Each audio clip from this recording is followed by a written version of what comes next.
দক্ষিণ Asian football federation প্রথমবারের মতো নারী ও পুরুষ ফুটসাল টুর্নামেন্ট আয়োজন করেছিল, আর অভিষেক আসরেই সেই ট্রফি নিজেদের করে রাখলো সাবিনা খাতুন, মাসুরা পারভিনরা।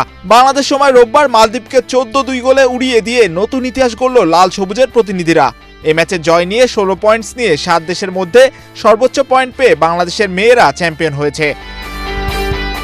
এর আগের ম্যাচে ভারত ভুটান ম্যাচ ড্র হলে সাবিনারা আগেই চ্যাম্পিয়ন হতে পারতেন। পদ্মা সেতু, মেট্রো রেল এবং এলিভেটেড এক্সপ্রেসওয়ে নির্মাণের গর্বিত অংশীদার বসুন্ধরা সিমেন্ট। তবে সেই ম্যাচে ভুটান জয় পাওয়া চ্যাম্পিয়ন হওয়ার অপেক্ষা করতে হয়েছিল সাইদ খুদারামির দলকে।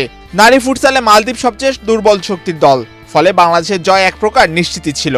তবে শেষ ম্যাচে এক প্রকার আধিপত্য ধরে রেখে বিশাল গোল ব্যবধানে ম্যাচ শেষ করে বাংলাদেশ।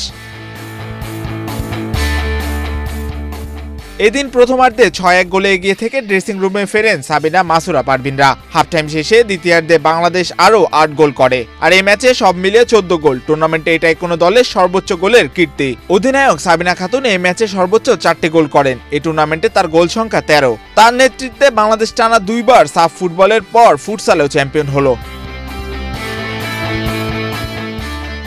2018 সালে কোচ গোলাম রব্বানীর হাত ধরে এশিয়ান চ্যাম্পিয়নশিপে অংশ নেওয়ার মধ্য দিয়ে শুরু হয় বাংলাদেশের নারী ফুটসালের পথ চলা। তবে এরপর দীর্ঘ 6 বছর পর এই কার্যক্রম স্থবির ছিল।